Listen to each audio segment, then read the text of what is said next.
Ramakrishna শরণম YouTube চ্যানেলে সকল রামকৃষ্ণ ভক্তমণ্ডলীকে স্বাগত। আজকের পাঠের বিষয় সন্তানের কাতর আরতি। একটা কথাও কি বলতে লাই এ বুড়োটার সঙ্গে। জননীং শারদাং দেবীং রামকৃষ্ণম জগদ্গুরুম পাদপদ্মে তয়ো শ্রিত্বা প্রণমামি মুহুর্মুহু। জয়রামবাটিতে শ্রী শ্রী মায়ের মন্দিরের দ্বারদেশে সর্বশেষ সোপানটি থেকে বেশ কয়েক হাত অন্তরালে নির্দিষ্ট একটি স্থানে দাঁড়িয়ে থাকে কৃষ্ণকায় লৌল্যচর্ম শীর্ণদেহ এক বৃদ্ধ, অতি মলিন, শতচ্ছিন্ন এক ফালি কাপড় যেন নিছক নিয়ম রক্ষার্থেই কোমরে জড়ানো তার। এইভাবে রোজই দেখা যায় তাকে সন্ধ্যার প্রাক্কালে। আবার অন্ধকার নেমে এলে ধীর পদে কোথায় অন্তর্ধান করে কে জানে। দুই পায়ে জল জমে ফুলে রয়েছে। শরীরটিকে বহন করে চলার ক্ষমতা যে তার আর নেই তা স্পষ্টই বোঝা যায়। বাঁশের একটা লম্বা লাঠিতে ভর দিয়ে পায়ের ওপর যৎসামান্য নির্ভর করে স্লথ মাংস স্থবির দেহ পিগুটিকে কোনো মতে টেনে টেনে বয়ে নিয়ে চলে সে। কিন্তু তবুও তার আশাটা ছিল নিয়মিত, যাওয়াটাও ছিল তেমনি নিয়ম মাফিক।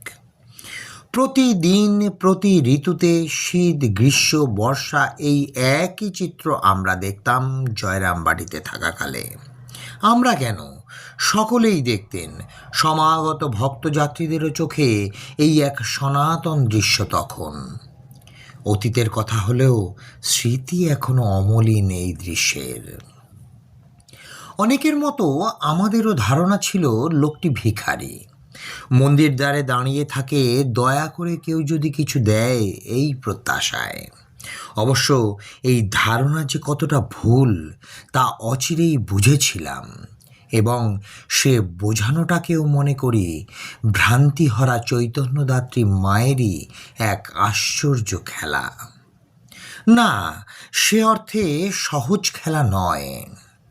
এ খেলা তার স্বরূপ প্রকটন রূপ নিত্যলীলা। আশ্চর্য এই ভিখারির প্রতীক্ষা কোন ভিক্ষালাভের জন্য তা কিন্তু কেউই জানতে আগ্রহী নয়। ভিখারি যদি মামুলি ভিক্ষার প্রত্যাশী ছিল তবে দিনের আলোতে কেন আসতো না? যখন যাত্রী সমাগম বেশি এমন সময়ই বা কেন সে অনুপস্থিত থাকত? ভিখারিকে হাত পাততে কেউই দেখেনি, পরন্তু দেখা গিয়েছে উপযাচক হয়ে কিছু দিতে গেলেও সে গম্ভীর বদনে প্রত্যাখ্যান করে সব কিছু, পয়সা কড়ি খাদ্যবস্তুও।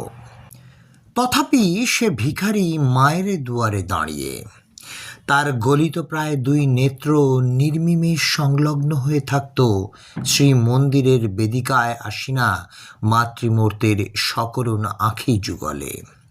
ভিখারি কি তবে মাত্র মায়ের কৃপা দৃষ্টিপাতের জন্যই ভিখারি?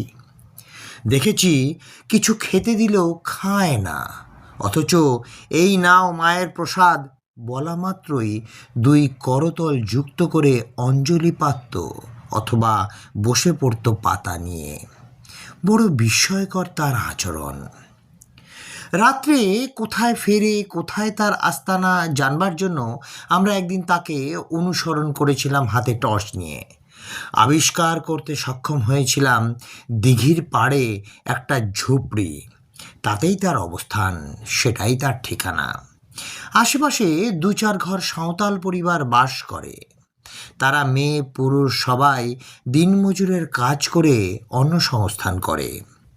খোঁজ নিয়ে জানা গিয়েছিল মায়ের দ্বারে ওই আশ্চর্য ভিখারিটিকে প্রতিবেশীরাই এক আধমুঠো অন্ন দিলে তবেই খাওয়া হয় তার, নচেত সম্বল দিঘির জল। অর্থাৎ পৃথিবীতে সে সম্পূর্ণই একা, পরিবার পরিজন কেউই ছিল না তার। একমাত্র যিনি ছিলেন, যিনি চিরদিনই থাকেন, সবার জন্যই আছেন, তিনি তো চিরকালের মা, ইতর জীবেরও মা। সেই তারই দুয়ারে গিয়ে দাঁড়িয়ে থাকে সে। শুধু তাঁরই মুখের পানে তাকিয়ে থাকে সে। সংগৃহীত পরিচয় তার এই পর্যন্তই। আস্তানায় একদিন বিকেলে সরাসরি গিয়ে হাজির হয়েছিলাম। কৃষকায় ওই সাঁওতালকে ঝুপড়ির বাইরেই পেয়েছিলাম। নমস্কার বিনিময় নয়, নমস্কার নিবেদন করে জিজ্ঞাসা করেছিলাম, নাম কি? উত্তর সরল ও স্পষ্ট, হাবু মুন্ডা। জানতে চেয়েছিলাম, তুমি রোজই মায়ের মন্দিরের বাইরে গিয়ে দাঁড়িয়ে থাকো দেখতে পাই, তুমি কি মাকে দেখেছো কখনো? ততোধিক সরল সুস্পষ্ট জবাব, দেখেছি। কত বয়স তোমার? জানি না। মাকে কবে দেখেছ? ছেলেবেলায়। কোথায় দেখেছ? এই এখানকেই। কতদিন দেখেছ? অনেকবার। কিছু মনে আছে তার কোনো কথা? আমার সঙ্গে সে কথা বলেনি। তাকে কেমন দেখেছ, কীরকম চেহারা তা কি মনে পড়ে একটু? পড়ে। দেখতে কেমন ছিলেন তিনি? মা আমার যেমন মন্দিরের সেখানকে বসে রয়েছে, তবে এমন পাথর লয়, এখন পাথর হয়েছে। তুমি রোজ রোজ কেন এত কষ্ট করে তার সামনে গিয়ে দাঁড়াও? এবার ভাষাহীন জবাব। দৃশ্যমান হলো তার বিস্ফারিত নেত্রদয়ে অশ্রুধারাতে এবং তীব্র অভিমানের তেজে।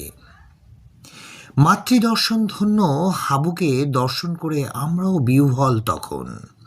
পুনরায় জিজ্ঞাসার আগেই সে কেমন অস্থিরতা প্রকাশ করে উঠে দাঁড়াতে চেষ্টা করে।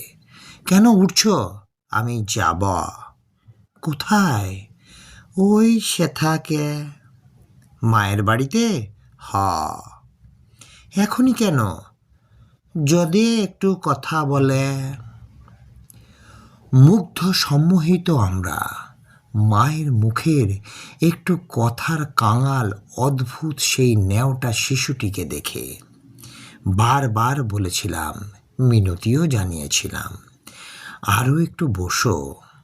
সখেদে কাঁপা গলায় আমাদের শুনিয়ে বলেছিল, অগ অমনটি বলবেক নি, মায়ের মুখের কথা যে আমাকে শুনতেই হবে। আমার সঙ্গে একটা কথাও বলেননি, আমি কবে মরে যাব। ও বেটি শুধুই চেয়ে চেয়ে দেখল, কথা বলল নি আজ। একটা কথাও কি বলতে লাই এই বুড়াটার সঙ্গে? কেমন মা বটে। এই দুঃখ নিয়েই আমার মরণ হবে, তবু বলবে নি, পাথর বটে। আজকের পাঠের তথ্যসূত্র স্বামী অবিজয়ানন্দজি মহারাজ, প্রকৃতিং পরমাং।